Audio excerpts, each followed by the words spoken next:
course. Thank you. And today we are very, very excited to have invited Priya Lingutla to be our host, to be a guest, not host, of today's webinar. We're very excited to hear what she says. And yeah, thank you for coming, Priya. For sure. Excited to be here. Firstly, would you like to give a brief introduction of yourself to our attendees? For sure. Yeah. So, like it says, I graduated from UChicago and I majored in astrophysics. And just a little background for before college, I did the IB program and math, physics, like higher levels. And, I kind of always knew that I was going to go the physics route. So I kind of prepared myself for it. And my time at UChicago was absolutely amazing. So if any of you are going to apply, I'm always available if you have questions. It's a great school. And while I was there, I think I realized that physics is so robust. It's much more than I thought it was. And there were so many different sides to physics, including computer science, which that's actually the route I ended up taking. So instead of, and this was a very hard decision, but instead of getting my astrophysics PhD, I decided to be a data scientist. Some may call me a sellout, so it's really up to you.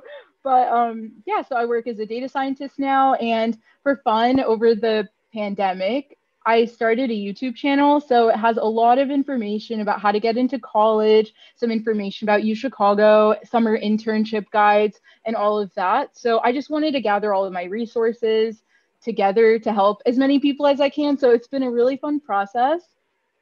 And something I did on campus was start a women empowerment organization. So that's the fourth point, president of Elevate UChicago. So right now, as of now, I'm an advisor, like their chief advisor, because I left campus. It's been about 2 years since I graduated, which was in 2019. So I'm ancient. But yeah, that's a bit about me.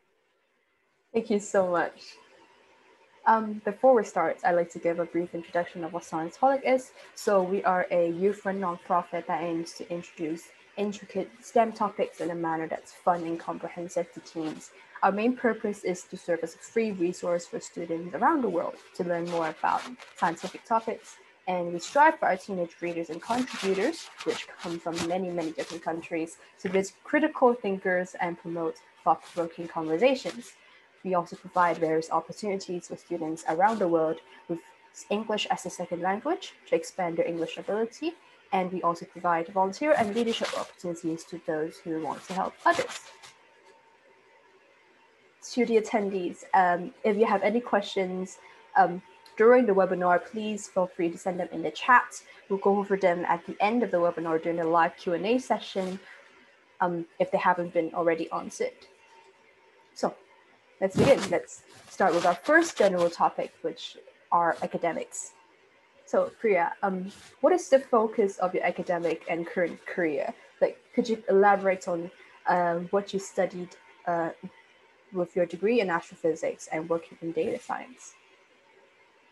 Of course, yeah. So, like I mentioned before, it's always been physics and math heavy, but there's another side to it. I love history. So, when I was at the University of Chicago, your first year is usually intro physics courses. You don't get to like the depths of astrophysics or any of those really cool things that you always read about, like all of the new big things. You actually get into that more in junior and senior year. So your first 2 years in college, it's mostly basic physics courses. You kind of inch towards learning a bit of like quantum mechanics and all of the cool stuff. But yeah, there were about 19 courses in my degree. And the really interesting thing about astrophysics is that all of the data that is used, like the images that you see and all of those cool articles and that image of the black hole, it's all actually reconstructed from numbers. Like we get numbers back from telescopes. So there's a whole computational side of it that I never realized. And it was my junior year where I took my first CS class. And then I took my first computational astrophysics class where I got to work with a lot of telescope data. And it was so satisfying because physics is so robust and broad, and you can never say you know physics. Like anyone who says they understand physics is lying to you. I'm telling you. Like I know PhDs who are like, yeah, I know nothing. So knowing that physics is like that, computer science was so straightforward where you input something and it outputs something back and you're done. It's like a satisfying part of a project. So I liked it. So that's kind of what led to data science. And yeah, that's pretty much it. One thing I will say though, about the focus of like my academic career, I love history and I took so many history of science classes. So you should never limit yourself or force yourself to take classes that you genuinely don't enjoy. Because as I started to realize physics was not the place for me, I realized what I did like, which was the computational side of it. So I did pivot and I did go to data science, and it couldn't have been better. So if you don't enjoy something, no, like note it in the back of your mind and don't force yourself to do something you don't want to, especially in college. So talk about the history classes. You took both humanities and STEM courses in your during your college years. Yes, so the University of Chicago is a very special school. Some may call it rigorous, but they actually require you to take 15 general ed courses other than your major. So I took 3 history courses as part of like their requirements, but I also minored in history, so I took a lot of extra history courses. But I took 3 humanities, 3 social science. So I know all of the philosophy. Like it's kind of insane, but they make every single person who goes to campus take 2 courses of biology, 3 courses of social science, which is philosophy, and you also have to take math and physics, but that was already part of my requirement. So it didn't feel like I had to add anything. But yeah, I took a lot of philosophy courses, a lot of really interesting history courses. One of them was literally the history of extraterrestrial life, where we learned about like the whole history of like aliens over the last, I think, 3 or 4 centuries. So yeah, it's definitely a really cool school. That sounds really cool. It's very rare to see students in college studying both sides, like what we would consider very different sides, STEM and humanities. That's very cool. Yeah, of course. Moving on, what first sparked your interest in the STEM fields and inspired you to pursue a career in, I don't think this question is very accurate now, data science, let's say. Yeah, of course. So I'll hit on the first part and then I'll talk a bit about how astrophysics is still like something that I see in data science regularly, which I know it sounds weird, but it's true. So starting from the beginning, I moved around a lot growing up, but I think a large chunk of my childhood, I lived in New Jersey. So we would go to Washington, D.C. to all of the museums. So there were 2 that I absolutely loved. It was the Natural History Museum and the Air and Space Museum. And growing up, I guess like I used to read like all of Stephen Hawking's old books. Not that I understood a word of it, but I remember reading A Brief History of Time at like 8 years old. And there's literally a chapter, I think it's chapter 8. It's on time travel and how wormholes work, and it was so like I remember reading that as a child and I was like, this is amazing. I want to be a part of this. And I think what drew me specifically to astrophysics over physics was that like space is the biggest thing that like that's our biggest question. Like I've always been like a curious person, as most people are. Oh, sorry. And the biggest question, oh, no worries. The biggest question's always been where have we come from? And cosmology is the study of the origin of the universe. So I always thought I would get like a PhD in cosmology because I never thought that I would just figure out the answer, but I wanted to be a part of that bigger picture. So that's something that I've always had in the back of my mind. And ironically, physics is not my best subject. I'm much better at math, and I'm actually much, much better at history. So it's really ironic, but it's something that I knew I wanted to do, like at least for my undergrad to test it out. So that worked out pretty well. And I think pursuing a career in data science, it's more practical. And I don't want to say this, but once you go to college, you start realizing like the real world is so different from the idealized version of what you think growing up. Because when you're a child and you're growing up, you want to know everything and you want to be a part of the biggest things. And then you go to college and you realize everyone here is just as good as you, if not better. And it's so amazing and humbling to be in the midst of people like that in college. And when I saw that, I was like, okay, maybe physics is not the place where I'm going to make the biggest impact I can with my life. Because at the end of the day, we all want to do something big. And I think, sorry if you hear my dog, I think my mom came home. But the biggest thing that I saw in the face of physics was that my professors were absolute geniuses. I've never met people smarter than the physicists I've met. And I knew not to downgrade myself, but I knew that wasn't the place where I would make the most impact. So data science seemed like a great route because the future is essentially technology. Like whatever company you start, anything you do in this world, if you don't have a good background in technology, you're not going to get far. So it kind of opens the door to every industry, and I wanted to be a part of that. So that's why data science. So it's not as noble as physics, but it's more practical. I feel like if you were to pursue what you think suits you the best, then of course there's no such thing as like this being more noble than that. It's just whether you think it's a good fit for you. So thank you so much for your answer. That's very inspiring. I know you mentioned briefly about your experience in UChicago already, but would you elaborate on that and like talk and describe what was your undergrad experience studying at UChicago? Of course, yeah. So it's honestly a roller coaster of ups and downs. And I would say my first 2 years, if anything, I was pretty mediocre. I think between high school and starting college, it's so different. Like it's such a different landscape. And I went to a boarding school in India actually for 2 years. So 11th and 12th grade, I was like literally on top of a mountain in India. And it was beautiful. It was very Harry Potter-esque, but it was very isolating. And then coming to Chicago, a different country, everything was so different. And yes, I lived in the States before, but I think that adjustment period took a while. And being in the midst of such smart people and professors who were just so on top of their stuff, I think it was intimidating. So for a while, I felt like I wasn't doing my best. And then I started doing like really not good. And that's when the shift happened. So it was my second year. It was intermediate mechanics. And I literally thought I was just going to get a C in the class. I was like, I'm going to do horrible. I'm going to get a C. It'll be done. And I did worse. I got worse than a C, guys. That's never happened in like my life. So that was a pretty big realization for me where I was like, okay, mental health is so important. You need to take care of yourself before you can expect anything of yourself academically. And UChicago is a very rigorous school, like just their averages and the people they admit, you're always going to be in the midst of the smartest people. So if you're in the midst of the smartest people and the class is curved to a B minus, you have to be better than that. So that's when the shift happened, I think, after that one class.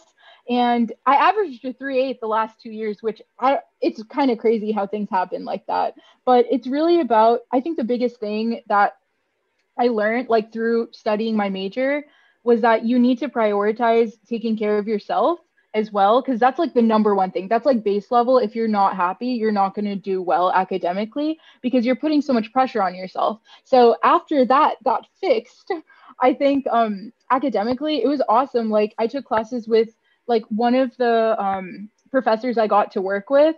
He has probably the most cited papers in cosmology like in the world, and he was my professor. And I used to go to his office and just like ask him questions about literally the origin of the universe, and he'd have answers. So it was a profound experience, and I will never get it again. Like I know that was probably like those 4 years were like the most enlightening years, because I do want to get my MBA, but I know an MBA is not going to be like it was with, astrophysics. So it was a great experience. There were ups and downs, but I'd say the one thing though, now that I mentioned mental health, definitely like I think making sure you take time for yourself. But aside from that, there are ways you can get better grades in college. Really just getting to know your professors, going to office hours, that could be the difference between like a B plus and A minus. The same professor I was telling you guys about for cosmology, I was so close to an A minus, but I wasn't there. And he just bumped me up from a B plus to an A minus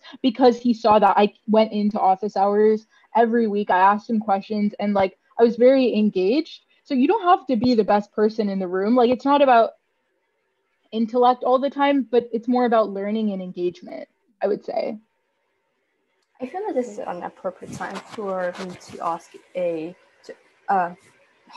to piggyback off the previous question, because Ankit sent a question in the chat asking what are the challenges that you face when you switch to data science from astrophysics, because that's what you thought your original route was. But how did that? Were there any challenges when it comes to that shift? And maybe you can talk about how UChicago helped, was adapting to that. Yeah, for sure. So I'd say it's only a challenge if you make it a challenge. So shifting between astrophysics and data science, in my mind, I was like, this makes perfect sense to me because like I took computational astrophysics. I've been analyzing like astronomical body data for like, the last 2 years in college. I built machine learning algorithms that could differentiate between whether like an image was a star or a galaxy. And I've done a lot of like basic data analysis. So given all of that, the shift to computer science seemed very like obvious in my mind, but that's a great question because interviewers don't see it that way. They look at your resume and they're like, wow, astrophysics, that sounds amazing. How does that relate to data science? So you have to have a story in mind.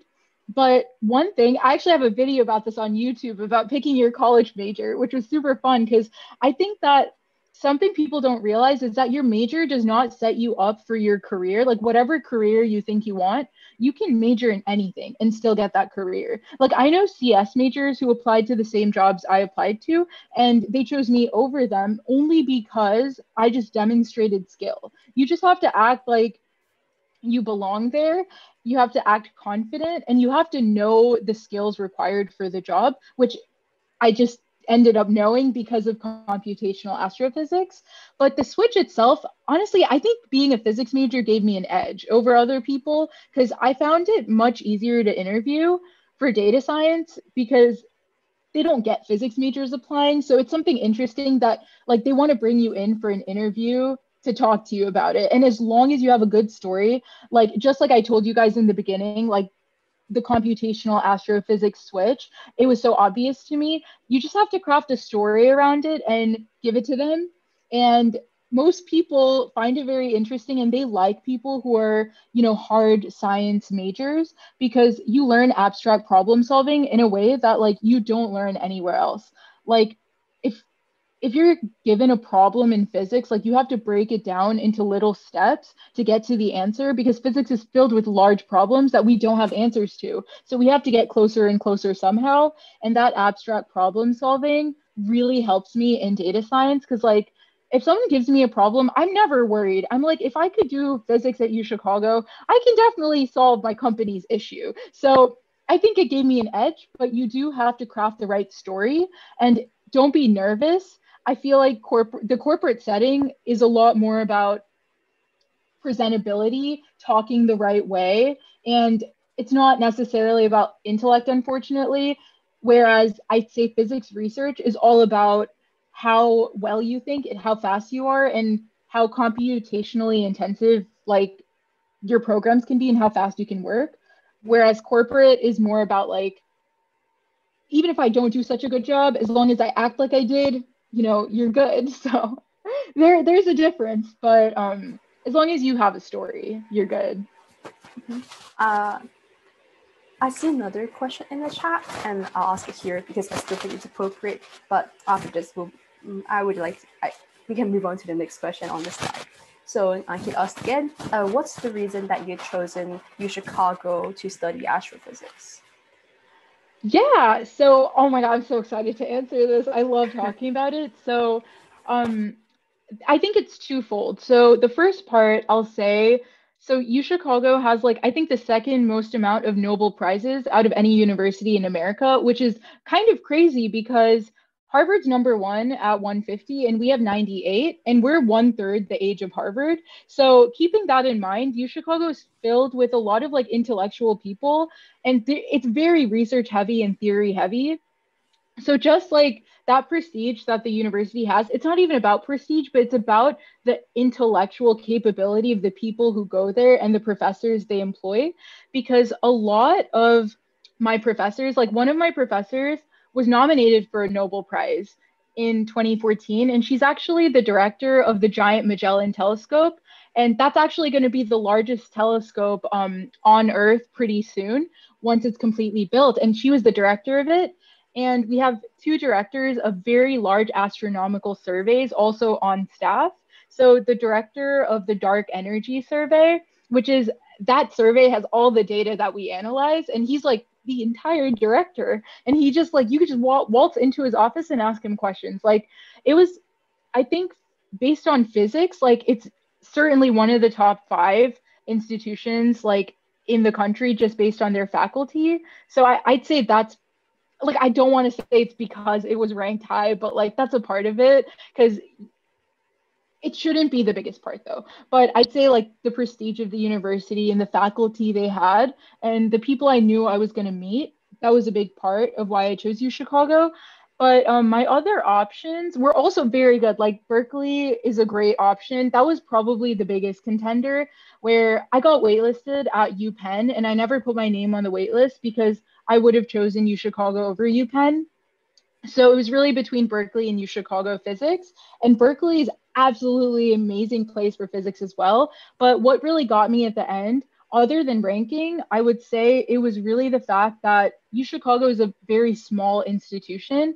We only have about 1,600 to 2,000 people per year. And having that little amount of people, like most people don't end up majoring in physics at UChicago because it is notoriously the hardest major of probably any school, I would say. But at UChicago, like everyone knew, we had like a tier list and people like, yeah, physics, I'm not doing that.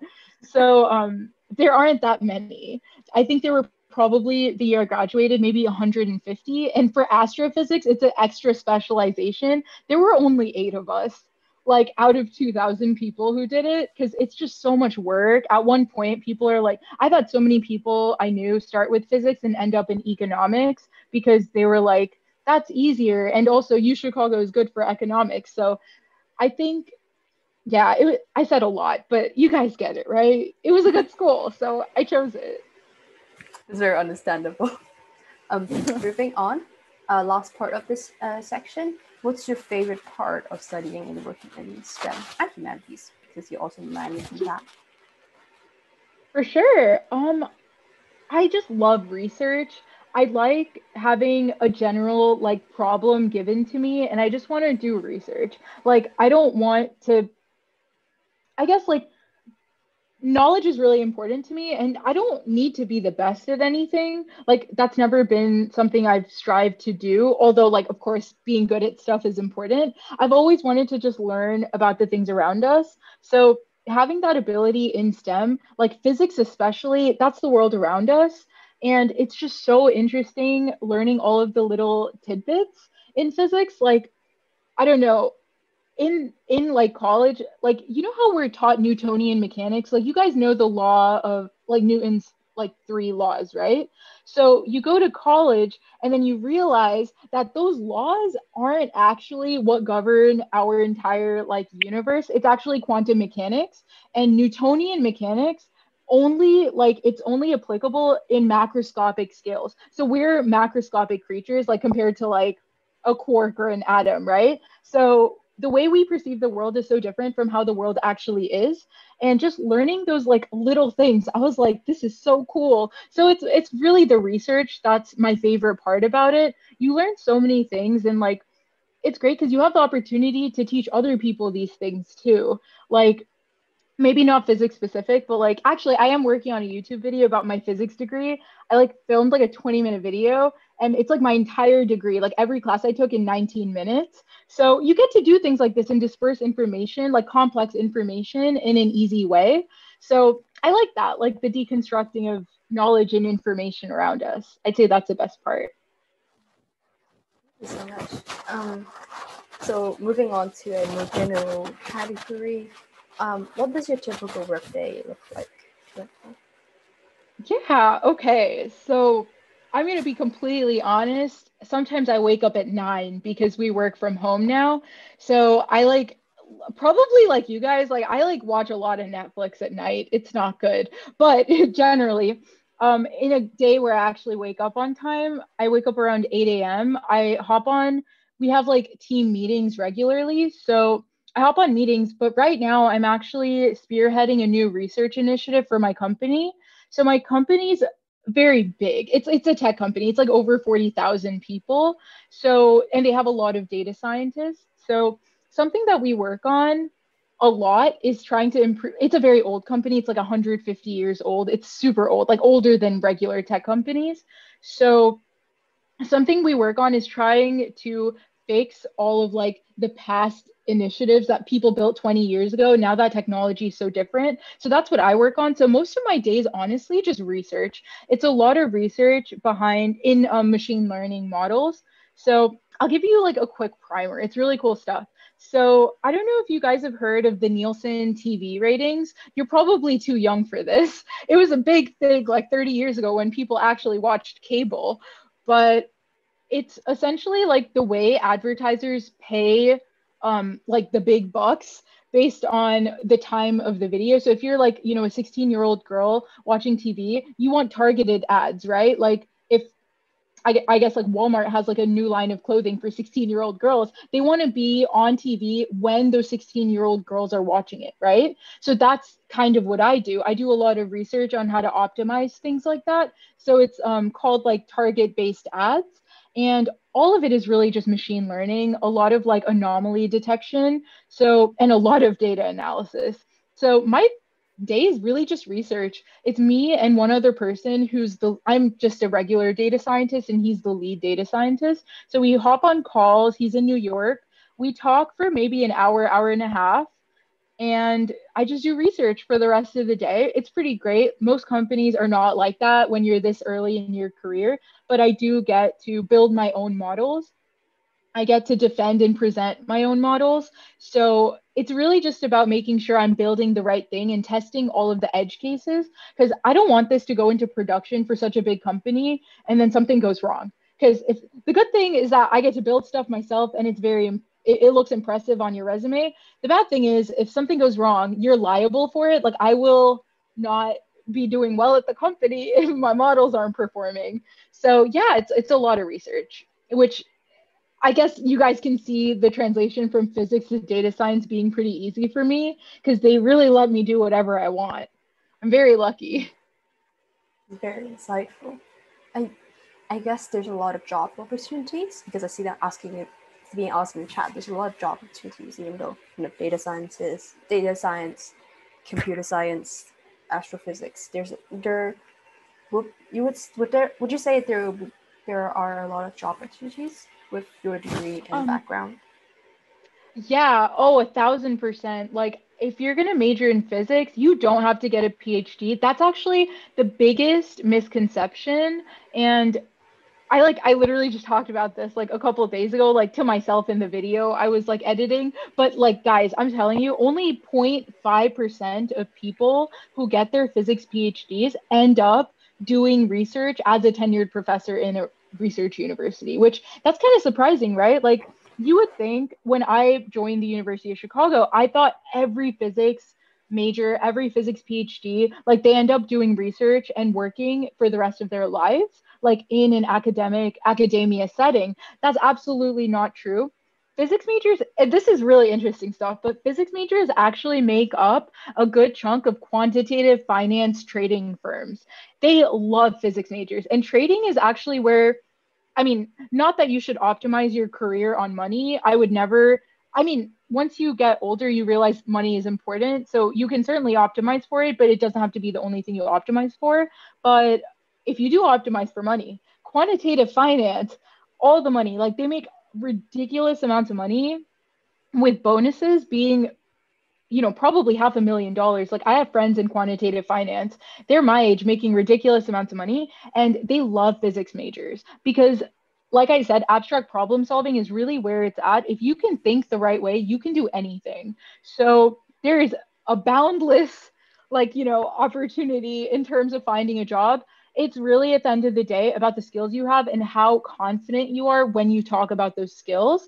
And all of these like options, I'd say for physics though, if you want to make the big bucks, it's really computation heavy. So CS is a part of it. I will say, like, if you majored in just physics and you didn't have any computer science background, which is hard to do because physics requires a CS, like they require a couple of CS classes. But if you end up not taking any CS classes, you don't know how to code as a physics major, I would say the opportunity is significantly lower, but it's not like a be all end all. Like I applied to a lot of consulting firms, like, business consulting firms, and I got offers from them as a physics major, and it didn't require any coding. So you can really do anything. Okay. Moving on, what advice would you give to high school students who are considering a career in the STEM field? So maybe specifically astrophysics. What is transition from high school to college? You say you're making a video about choosing a major, so maybe you might not want to elaborate too much on that and direct us to your video. And what should be our main focus be in high school in order for us to, work towards a future in STEM? Of course, yeah. I would say this is going to sound so cliche, but I really think you should do what you love doing. I've like worked with like over 100 students for last year's college application season, and oh my God, like the amount of people who do things they don't want to do because they're trying to get into college, don't do it. Like all the people I know on campus, like at UChicago, they're really all just like me. Like, not all of them, but I never had like physics research in high school at all. Like, I literally didn't. And I still got into some of my top schools. It's really about being yourself. Like, that transition from high school to college, when you're applying to college, really just be yourself, be fun, be innovative. Your college essay is literally going to be like 80% of the reason you get into a school. If you're already at their GPA and standardized test threshold, like, if their average is like a 1500 out of 1600, you already have it. A difference between a 1500 and 1580 means nothing to them. It's really about your essay, and it's about if you're going to be a good fit on campus. So what you need to show them is that you have like you find like the simple moments in your life good, and you show that somehow through your essay. Like, it's not just about having the best extracurriculars, or of course, like, you need to have good grades. Like, unfortunately, that's the world we live in, and you have to have a good standardized test score. But after that, it's really about like who you are as a person and how you put that on paper. Like, you want them to know who you are, like the way your family knows you. That's what you want this admissions officer to like think of when they read your essay. You really like, you want them to think, wow, this is a great kid. So that's what I would say when it comes to my biggest piece of advice. Even if you're in STEM, like, it doesn't have to be only technical. Like I said, I love history, and that's something I did even in high school. I took 4 higher level courses. I think you're supposed to take 3 higher level and 3 standard level, but I took 4 and 2 because I'm extra and I wanted to get into college. So in 2 of the higher levels, it was math and physics, but then the other 2 were English literature and history because I really loved that. And I was never going to not do what I loved. So that's my biggest piece of advice. If you're someone who's a technical person in STEM, but you want to do other things, do it. Like, no one's going to be like, wow, why'd you like also take a history class? That's weird. Like, no one's ever going to say that. It just makes you a more robust person. Like, last year, kids trusted me to edit their college essays and their college applications. I'm a physics major who works as a data scientist, but for some reason, they trusted me. So it's really going to benefit you later on in life when you have more than just a couple of skills. Like, if you can write well, if you can speak well, that's going to help you just as much as, having physics research will. So that's my biggest like point. And for choosing your major, do what you love. Really, like, do what you love. And of course, there are going to be some majors that it's harder to get jobs than others because in the world we live in, technology and STEM really does dominate. So if you end up majoring in something more like qualitative, like art history, you have to think about your career options before you commit to that major. Like, that's important. But if you're going to major in the hard sciences, computer science, anything related to science, I don't think you're not going to have a dearth of options, right? Like, you'll be fine. But yeah, CS is where all the jobs are at, though. I will say that, which is unfortunate, but it's the truth. Okay. Moving on.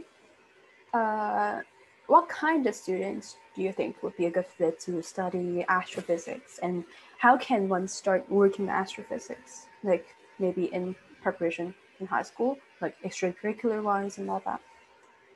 Of course, that's a great question. So, what kind of student? As long as you're a hard worker who doesn't give up easily. Giving up easily is like the bane of all of physics because if people gave up in the last 3 centuries, we would not be where we are. We wouldn't have computers. And like now there's a whole move towards quantum computing, which would change the way like we live our lives.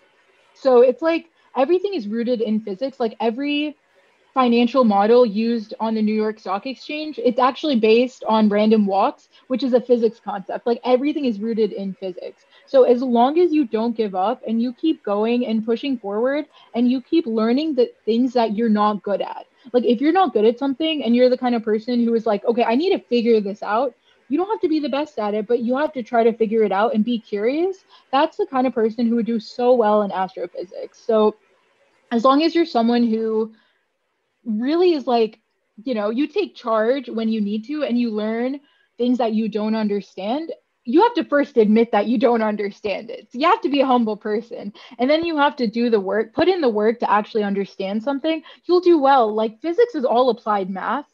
So you kind of have to know math. Like that's something you're going to have to take for the rest of your life if you do get a physics degree in any sense, like an undergrad or a master's or a PhD. Physics is all math. Like every class I took was math, right? Which is kind of crazy when you think about it, but that is what physics is. So you have to be good at math and you have to like really learn all the things that you don't know.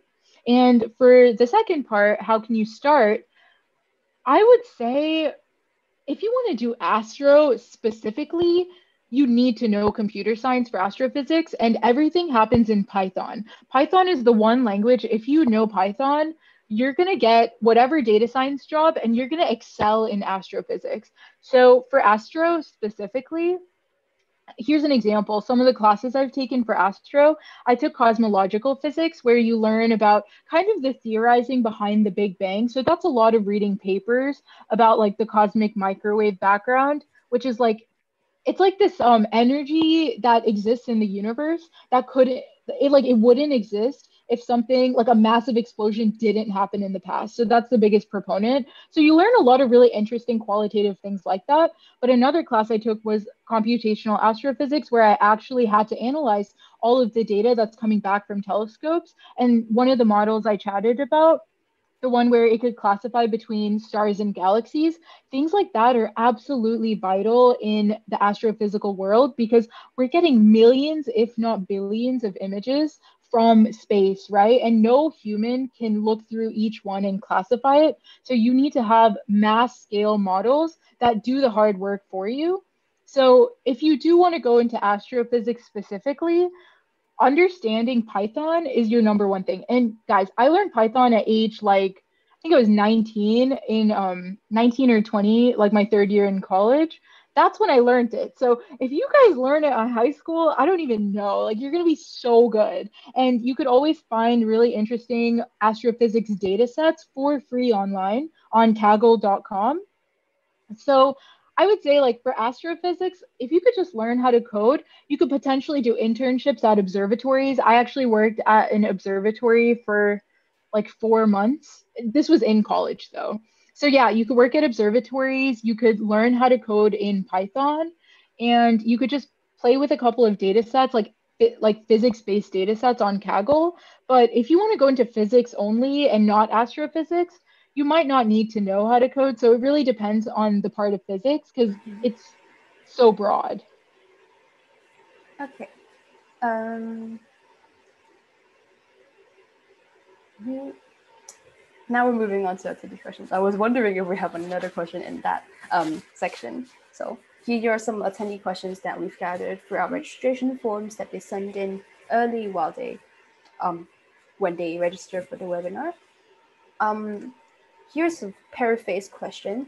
How is studying astrophysics shape your current way of life, like your job outlook on life and all that? And also, I remember there's a question in the chat asking like, yeah, what is the one thing that you've learned in astrophysics which you Oh, you can't forget. I guess there's two ways of that. You can focus on us answering this question on the screen first, and maybe we can ask other questions later on. Yeah, for sure. So it really has shaped the way I think about things. I'd say on a qualitative sense, the first point is I realized that there are such smart people on this earth because like I've just never like when I went to campus, I just met people like I was just completely mind blown by the amount of intellect that could be in one room. And it was just so impressive to me. So that was something that made me really happy because like knowing that there's so many amazing scientists and like literal geniuses working to understand where we came from, the origin of the universe, and how we can make things better in our current world makes me so happy. So I'm very happy I did astrophysics just to meet the people I did and how it affected my way of life because it does play a pretty big role. I'm super argumentative and I like debate a lot and like and UChicago is a great place if you like debating and you like arguing with other people because like I've never met someone who doesn't like arguing and it's just so fun because you always learn about the other side of things and astrophysics is a massive argument, right? Nothing in physics is proven. Like you can't prove it. You can theorize. Like we have the theory of gravity. We have the theory of relativity but no one says relativity is exactly right. And no one says gravity is exactly right, which I know that sounds so dumb, but it's true. Like, we can't say with any certainty. And that aspect of like understanding that we will never know everything and that we're, I don't want to say we're insignificant in the large scheme of things, but knowing that there are much bigger things than us and that you know the biggest thing we can do in our lives is probably affect change with other people like just realizing like in a large scale like astrophysics taught me a lot about the world and I feel like I'm very grateful for like having this opportunity to be on the world because once you learn about the world and you realize how small you are we don't feel small, which is really interesting. You can make great change in your life. Like you can impact other people's lives so greatly. So I guess understanding that macroscopic and hour scale has been really helpful. But yeah, practically getting a job as a physics major is awesome. Like everyone thinks you're smart. Like I've never met someone who was like, "Oh, you majored in astrophysics? You must be stupid." So that's another selfish part where you can really apply to any job and no one's going to just throw your resume to the side because of your major. So that's a selfish point, but yeah, that shaped my way of life. It gives me a lot of confidence. It's good if you find confidence in what you studied, and what you study is what you love. So that's a very good thing. Another question: what are some activities, extracurricular activities that you can do from home, perhaps in high school or in college, that relate to astrophysics or physics? That's a really good question. I should have asked myself that when I was in high school because I didn't do anything astrophysics related. I just applied to every college. I was like, guys, I'm gonna do big things with physics. No proof at all, but they took me. So, it's a great question to ask yourself if you're thinking about this path. I would say, other than what I mentioned about learning how to program, like in working with like small amounts of astronomical data really just go to museums and like if you have any observatories around you do some quick googling to see if you have any astrophysical observatories around you because they're all nonprofit so they're not going to pay you for an internship but if you send an astrophysics observatory an email saying that you would love to help them out in any way you can help them whether it's administrative or anything you're so like that you're that much closer to working with telescopes in that astrophysics observatory and I'm sure someone's going to help you out like if you do volunteer for a nonprofit like that it's going to they're going to you're going to know more things about like how telescopes work and like observing astronomical bodies because I worked at an astrophysics observatory and like I got to see something through it was like I think the dome that the telescope was like shooting out of was 90 feet in diameter. So just imagine how big that telescope was. And I got to look through that and see Saturn's rings so clearly. And I wasn't like doing any research. I was just interning there in that observatory the summer after my freshman year at UChicago. So you get amazing opportunities like that.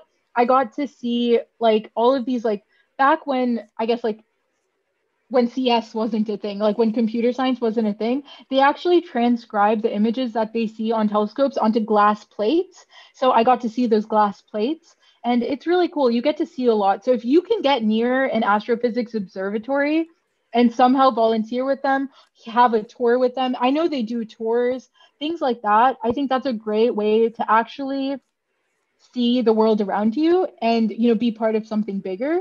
So that's my number one thing other than learning how to code. Guys, I'm telling you, it changed my life. So if you do want to like do that, you can actually like literally like there's free telescope data online, and you could recreate your own images from telescopes by yourself in the comfort of your own home. So that's another way. And these are projects you can write in your Common App as well when you're applying to college. If I saw that, like some kid learning Python by themselves, analyzing space data, that's massive. So there's a lot you can do. Just be resourceful. Just be resourceful. That's a very Yeah. very useful quote. This might be the last questions, but since you talk about college admissions so much, I feel it's also applicable. Do you think college admissions are worth it? Like, is it like I'm assuming that the attendee, the attendees ask like, how can you impress college admission officers without feeling the need to change themselves? Like, could you address this question a little bit? Of course, yeah. I would, not to plug myself, but really like I would recommend when you start writing essays or thinking about essays, I have my the essays that got me into UChicago and Berkeley and Georgia Tech and schools like that on my YouTube channel. And I'd really recommend like watching as many of those essay videos as you can, not just like mine, but like everyone's, because you're gonna see a massive pattern in the people who get into like every college is good. Like I don't want to make like a difference between like top 10 schools and every other school. It's not like that. Every school is really good. But something I've noticed with like one of my best friends goes to Stanford, and something I noticed with like people who end up going to institutions like that is that they're very creative with their essay. It's not like, and I'm not trying to say like write a poem or something, don't do that, but like be honest. You have to be introspective. You don't need to change yourself. Like my activities, when I also have a video on my activities if you guys want to know all of my stuff. I won't go into like my own life, but they weren't really physics related at all. Like I played the violin for like 10 years, and I don't know, it's like I didn't have anything that would make them think, wow, this is an amazing person for physics research at the University of Chicago. But what I did do, and I think this is probably the most important thing, I showed them that I really care and appreciate the moments I've had in my life. Like my college essay was about a sport that I really loved. But rather than just writing about a sport, I wrote about how it like impacted me in my personal life.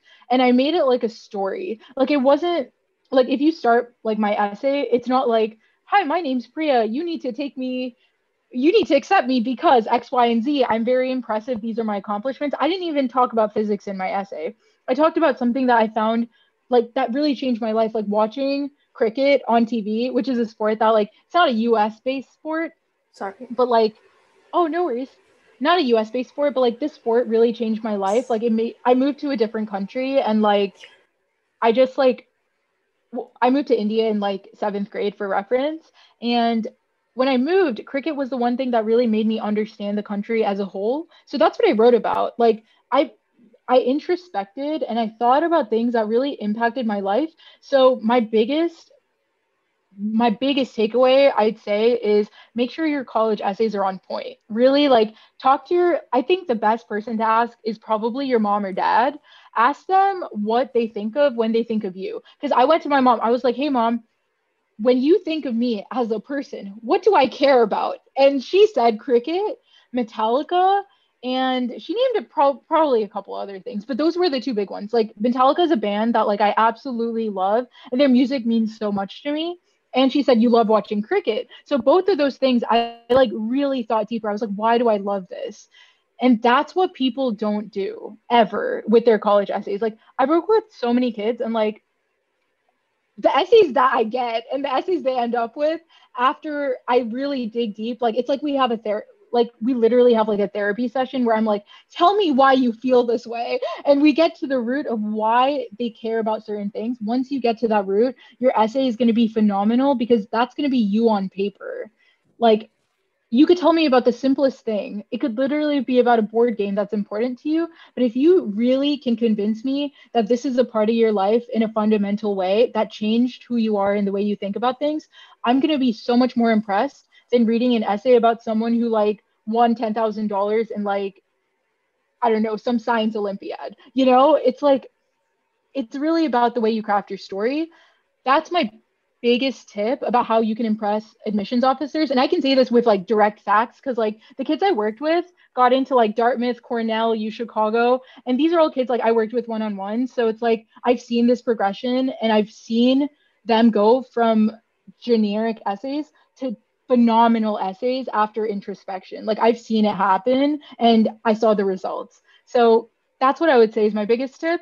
And are they worth it? Like college admissions? No, absolutely not. It's horrible. Like it's so bureaucratic. Nobody should have to go through that. Like the acceptance rates are like 2%, guys, for some schools. Like the year I got into UChicago, it was a 4.2% acceptance for regular decision. That is not okay. Like I can't even imagine how many amazing people they had to send away. I'm not okay with that.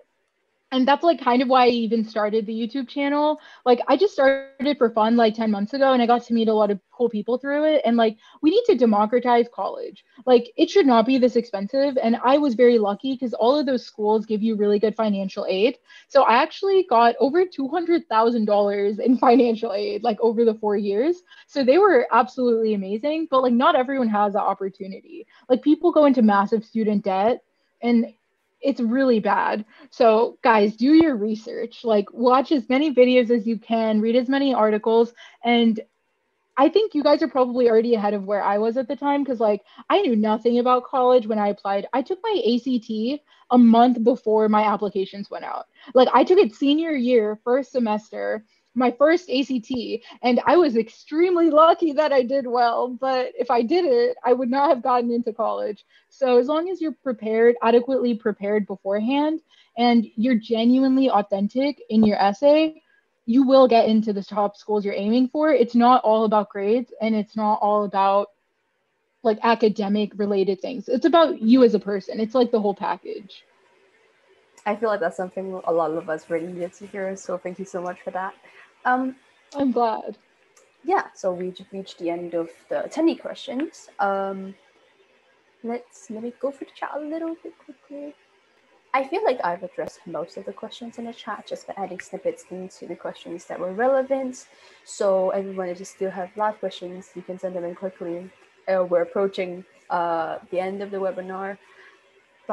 And also I've sent Joyce, who is the co-host and also here in this webinar, she sends the link to Priya's YouTube channel, the Astrophysicist. Yeah, it's almost because I never got the PhD, but it was a fun name. But yeah, it's mostly college content. So if you guys have any like request like video requests or questions, you could always shoot me an email. Like I'm so like I'm a very like it's a tiny channel, so I like when people like interact with me and I respond to everyone. And half the videos I created was because someone commented, oh, can you make a video about this? So yeah, if you guys ever have any requests, you want more information, definitely let me know. I love like doing the things. It's like a good side project for me. Okay, because of time constraints, I think we're going to end this webinar here. Thank you so much, Priya, for all your information. That was amazing. I've learned so much, and I'm sure all of us have to. We will definitely be checking your YouTube channel. And Ankit asked, could you send your email quickly in the chat? So if we want, yes, the attendees want to reach out, they can do so. Okay, cool. Oh, wait, I forgot the .edu. It's basically my first name and last name .edu. And I'll just like give you both of them because I have the Almost Astrophysicist email as well. So if you have anything like YouTube related when it comes to content creation, you could email the professional one. But if you just want to chat with me and have specific questions for me, you could always shoot it through my personal email. I will say I'm bad at emails and I get a lot. I don't know why I get a lot. Half of them are probably spam, but yeah, I might be slow to respond, but I will respond. Thank you so much for being so willing for us to reach out to you. Again, thank you so much for the webinar. Everyone attendees, on the screen, you can see some of our social media channels, our email, our Instagram, and WeChat, which we're the most active on. And our website is on the right side of the screen. And we're also accepting donations because we're approaching this to creating a third magazine edition. We've created two, which are both been received very well, and we strive to continue to offer better magazine editions along with our posts, blogs, articles, and our webinars. So please feel free to check out our social media channels. And once again, thank you so much to Priya for this amazing interactive session. And we hope you all enjoyed it and have a great rest of your day. Awesome. Thank you so much. Thank you so much, everyone. Have a good day. Bye, everyone.